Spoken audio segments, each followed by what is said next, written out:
Kita di Indonesia bebas kumpul, tapi betapa sulitnya kita sehati dan sejiwa. Sehati sejiwa untuk apa? Untuk tadi itu memberitakan Yesus, nggak mikir yang lain-lain lagi. Lihat yang berikut. Dan tidak seorang pun yang berkata bahwa sesuatu dari kepunyaannya adalah miliknya sendiri, tetapi segala sesuatu adalah kepunyaan mereka bersama. Saudara, tadi siang itu kira-kira hampir 12:30 saya baru tahu gedung ini dan kamar-kamar di situ. Saya kaget. Memang waktu dibangun saya pernah lihat tahun berapa itu pandangan terakhirnya sama istri saya ke sini. Kenapa saya sebutkan gedung ini? Saudara lihat ayat ini. Seharusnya semua hamba Tuhan, semua orang Kristen, pengusaha-pengusaha Kristen, guru-guru Kristen, yayasan-yayasan Kristen semuanya harus berkata, apa yang kita punya itu milik gereja, milik bersama. Saya kaget. Apa visi Pak Nana Sungger mau bangun tempat seperti ini? Kalau mereka mau cari uang, lebih baik mereka bangun hotel dong. Betul tidak? Pasti dapat uang. Saudara, semua gereja harus kembali kepada kisah para rasul. Saya ulangi lagi.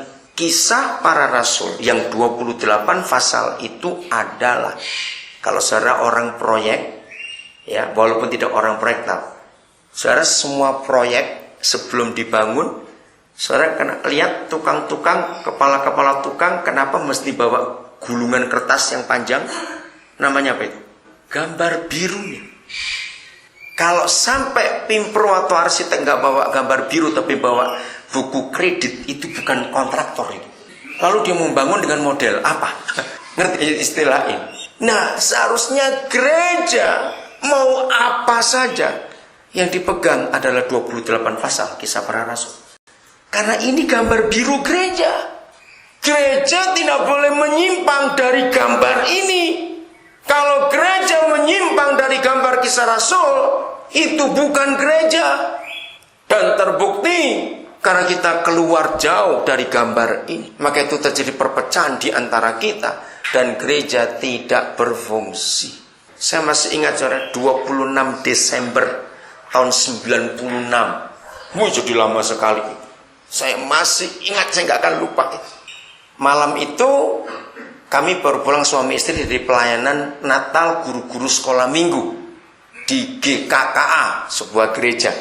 Begitu kami tiba di rumah, loh kok ada orang sembahyang? Cukup banyak, hampir 30-40an begitu.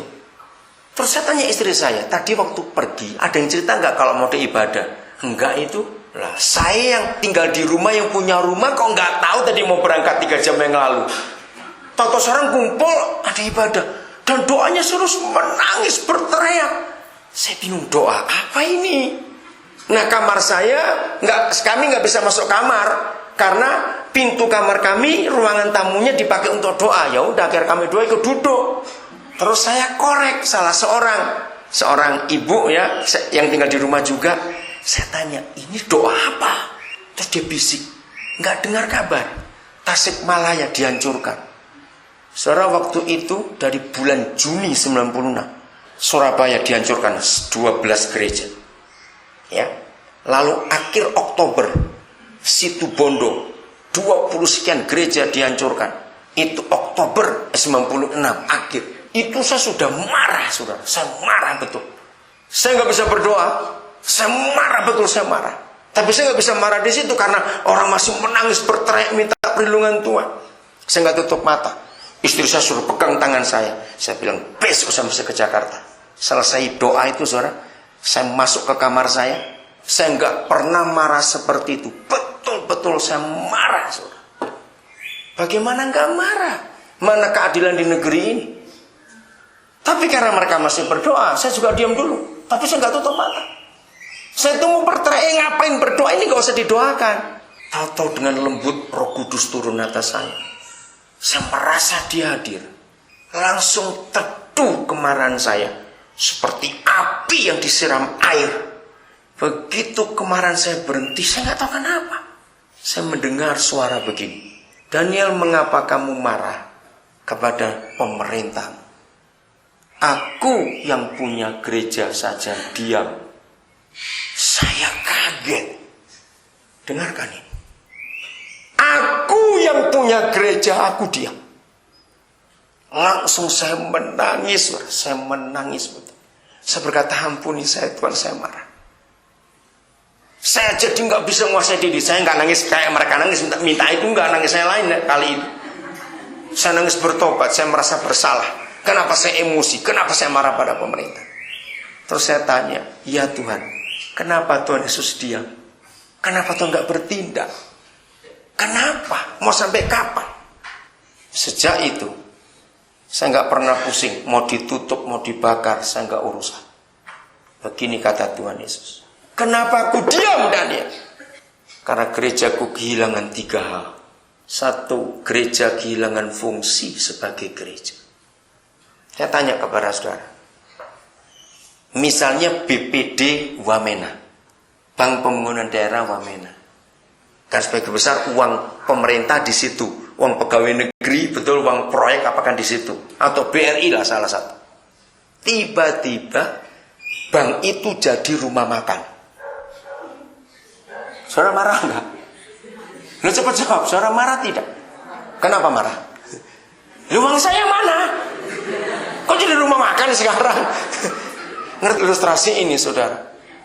Nah, seperti itu. Gereja beralih fungsi. Yang seharusnya gereja itu jadi jawaban untuk semua kebutuhan masyarakat di tempat gereja itu ada. Gereja beralih fungsi, tempat kita berkelahi di situ. Betul, kita saling menyalahkan satu dengan yang lain. Gereja kehilangan fungsi. Yang kedua, gereja kehilangan tanggung jawabnya sebagai gereja. Kalau bank hanya nyimpen duit saja, tapi nggak pernah memberi kredit atau menyalurkan kembali, rakyat patut marah karena kami nasabah di situ. Tanggung jawabnya tidak dikerjakan sebagai bank. Sama seperti saudara punya langganan warung. Enak sekali warung itu. Sudah lama saudara kenal. Besok mau makan dia sudah jadi toko buku, tapi namanya tetap warung. Lu mana fungsinya ini? Kenapa jadi toko buku?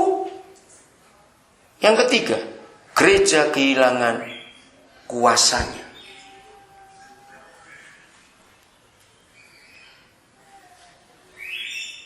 Mari kita renungkan ini. Sejak itu, akhirnya tanggal 20 Januari 97, Rengas Dengklok hancur. Berapa gereja dihancurkan? Nah, sejak itu saya nggak ngikuti lagi.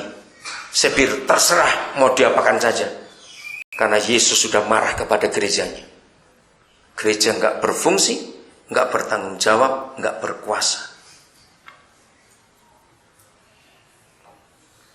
Saya baca bukunya Derek Prince ketika dia membahas tentang fungsi garam, saudara.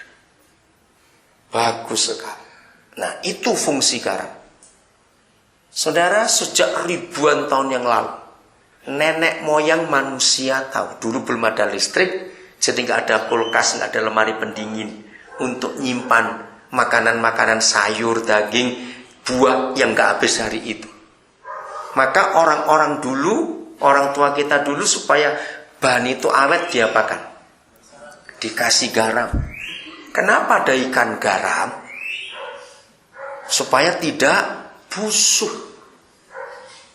Kenapa ada telur asin? Supaya tahan lama, tidak busuk. Yesus berkata gereja adalah apanya dunia? Garam dunia. Nah, ini Derek Prince menguraikan dan saya setuju itu firman Tuhan. Jadi di mana ada garam, maka di tempat garam itu ada tidak boleh ada pembusukan. Bakteri-bakteri jahat yang ada di udara ini yang bisa nempel di benda hidup seperti sayur, daging, ikan, pokoknya barang-barang hidup itu, kalau bakteri itu numpuk, maka besoknya dia sudah busuk. Tapi kalau dikasih garam bisa bertahan lama. Nah, ini salah satu contoh. Seharusnya kalau gereja begitu banyak di Papua,